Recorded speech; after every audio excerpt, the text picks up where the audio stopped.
Меня зовут Денис, я представитель МАИП города Нижнекамска.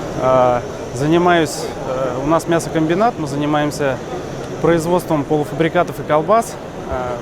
Молодежи на сегодняшний день я бы хотел пожелать, чтобы они становились лидерами и профессиональными управленцами, так как за этим будущее, и чтобы наши молодые ребята учились больше в университетах.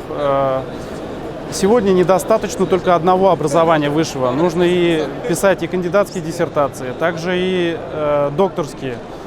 Поэтому, молодежь, давайте дерзайте, за вами будущее. Поэтому мы для вас пример, а вы наша должна быть надежная опора.